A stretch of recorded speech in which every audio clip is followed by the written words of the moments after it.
The Little Lighthouse Keeper. On the edge of a rocky cliff stood an old lighthouse, its white walls weathered by years of wind and sea spray. It had stood there for over a century, watching the waves crash against the shore and guiding ships safely home. Inside the lighthouse lived a boy named Leo and his grandfather, Captain Thomas.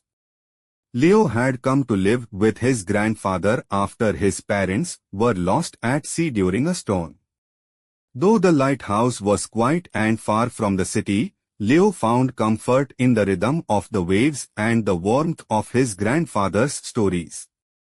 Every evening, as the sun dipped into the horizon, Leo and Captain Thomas climbed the winding stairs to light the great lamp at the top of the tower.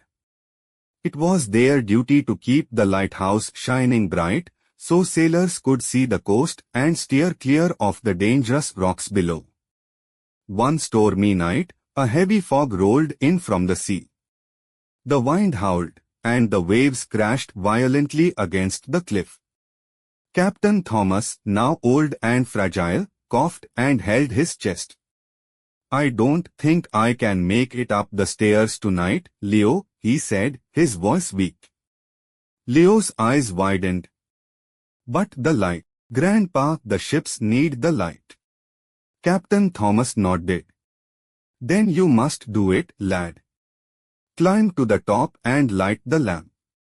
Leo swallowed his fear. The storm rattled the windows, and thunder boomed like a drum.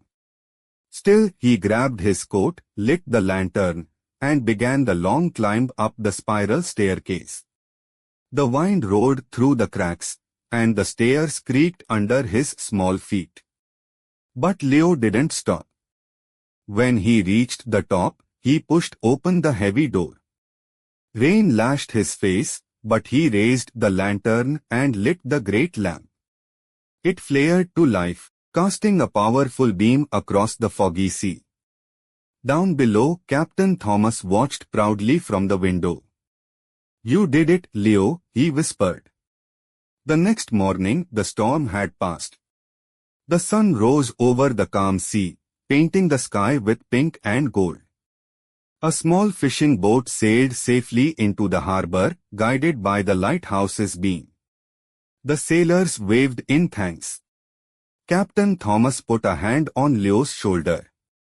"You've proven yourself, boy.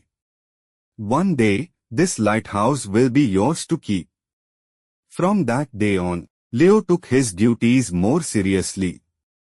He learned everything about the lighthouse, how the lamp worked, how to read the weather, and how to fix the old machinery. He wasn't just a helper anymore. He was the Little Lighthouse Keeper. And even though he was still a child, Leo knew he carried a great responsibility to guide others through the darkness, just like the light that once saved his parents